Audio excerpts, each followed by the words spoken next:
Steve Stevens. I can't even express in words how revolting it is to think of the person with whom that name has become associated with. You know, I'm a person who I think can empathize with others because I can understand a certain pain, usually from some experience of mine in the past.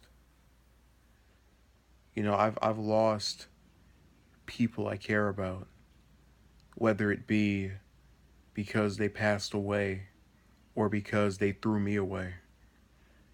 Nonetheless, it's the same result. You're not speaking to them and you will never see them again. Now, I go and I watch the video of this monstrosity. Seeing this elderly man who could have been my grandfather walking down the street and having his life ended over utter nonsense. And then I go and I watch the video of his son and a woman who I'm going to assume is a family member grieving.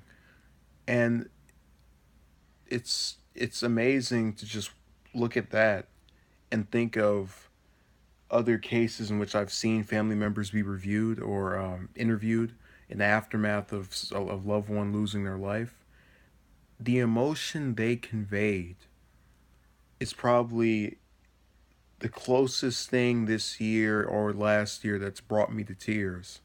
And I realized I wasn't feeling that type of way and getting emotional myself because I'd never seen someone cry before or, you know, react in a way that was just a genuine reminiscing of someone that they cared about. I felt that way because I thought about Alicia Garza and that the other two founders of Black Lives Matter, and how one day I was on here YouTube and saw an advertisement with Garza in it talking about how only 40% of people during the civil rights movement initially supported it. And I thought to myself, the cause back then was genuine. I've been saying for a while now that the cause of Black Lives Matter is not. And I looked on her Twitter, I looked on the Twitter of these other women. I didn't see anything about this incident. I go on the pages of some other people who, call themselves defending African Americans, being unjustly murdered. TYT, who I still have, interest in their network overall. I go on there, don't see anything. Um, so it's very hard for me to feel any other type of way but grief. And that grief, again, comes from the fact that as I'm sitting here watching this man and this woman pour their heart and souls out right in front of this camera, I think about all the other men and women who probably are going to off screen pour their heart and souls out in the future and in the past over lost loved ones as a result of gun violence. You know, there has to be a point where, and I'm going to get on him in a few minutes, we go after money in politics because I thought back when the San Bernardino incident happened, okay, something's going to get done. Um, I forget the two senators' names, but there was an act that they tried to pass, and only 48 senators voted for it. And this include, background checks, things that actually were drafted in the aftermath of that murder, or those murders, rather, that massacre. And I realized, and I think more people need to realize, the reason you will not see anything done about these incidents is not because nothing can be done. It's because gun lobbyers are paying off senators and other politicians who are in office so that when they get in there, they don't do anything about the laws because that will hurt whoever is influencing them as far as their finances are concerned. Cause and effect. And they're only giving them that money so that they can keep their own business afloat. Now, on to the subject matter of this person. Um, I really, because I've felt scorn by people before, but the difference between me and this person is that usually when people do something to me, I think about that to myself, and I think about that in association with that person, and I don't have to take it out on somebody else. If I have some woman I'm in a relationship with and she says it's over, I'm not going to go home and start screaming at my family members who have done nothing but assist me because of something with her. And on this woman, because I did have smidge of sympathy initially, because you don't know what the circumstances were, and I'm sure if we broke up with someone, we would like for them not to go on a murder spree and kill people for no reason in the name of us and blame us for it, as they commit these acts themselves. They pull the trigger but use us as the reason for why it's happening. She releases a statement where she says that this man is a nice guy. This is a good guy. This is a good person. Keep in mind, this is released after the murder of Mr. Goodwin, or Godwin. And when I read that, I get this nauseating feeling in my stomach, because I don't, and maybe I'm just, my brains don't work. I'm utterly mentally incapacitated. See, it really makes no sense to me how a person can unjustifiably, because there have been cases where even if I don't agree with the death penalty, I can still understand why someone murdered someone. Case in point, the father who killed the guy or shot the guy in the head, that he, was suspected of molesting his son. That is something, an action that I, don't agree with, but can understand and sympathize with, and realize if that man hadn't have touched his son, he wouldn't have had a bullet put in his head.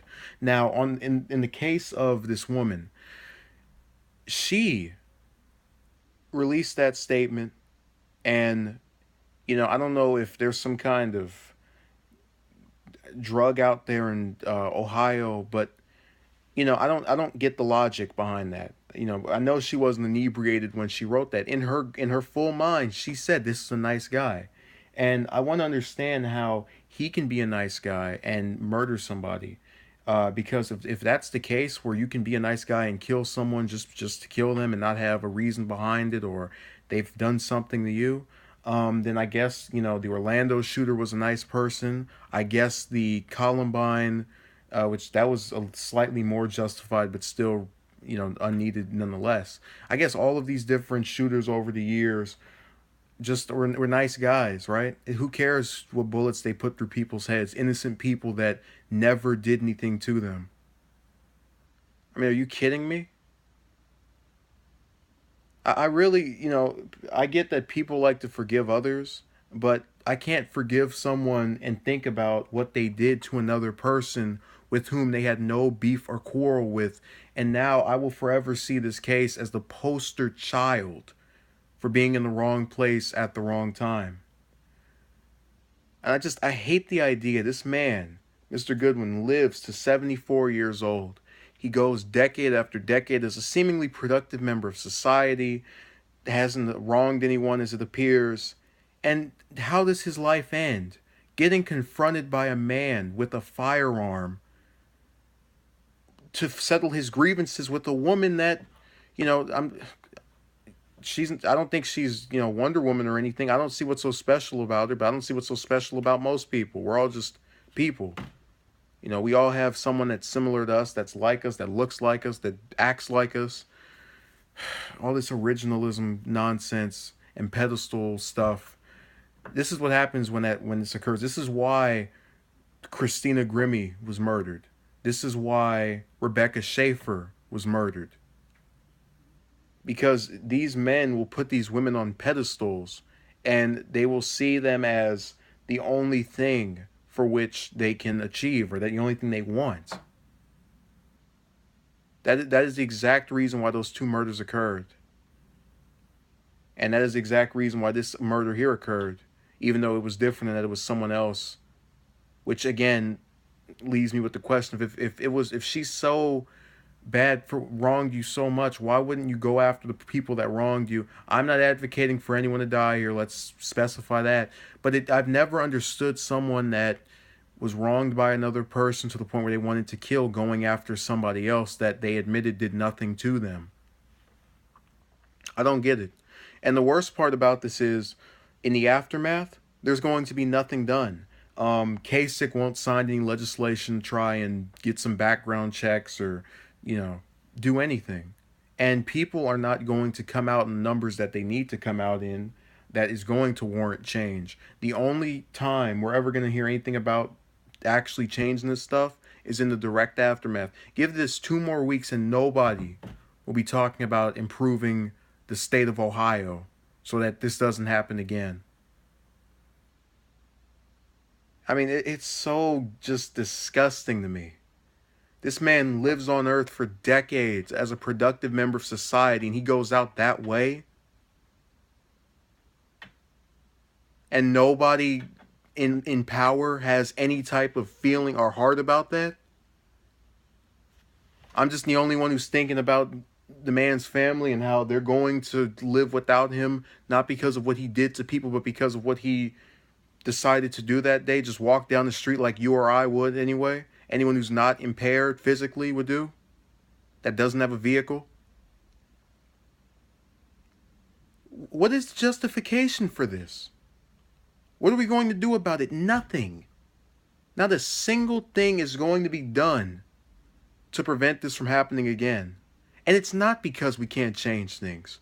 We have billions of dollars that these monsters in suits, yes, I'm calling them that, Wall Street especially, these millionaires walk around every day knowing how they have mountains of cash that they could easily put forth to getting someone in office that is not bought out and that actually will usher in change.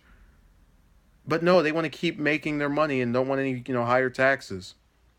So because of that, along with these gun lobbyers, they will give you $1 million so they can keep their $1 billion coming every year. Or more innocent people die. Bodies pile up and nothing gets done about it. And then my favorite part is when you get the public figures talking about my hearts and prayers, my sympathy. That's something I expect from a celebrity, not something I expect from my congressman who can do something, introduce some piece of legislation, actually implement change. Pathetic.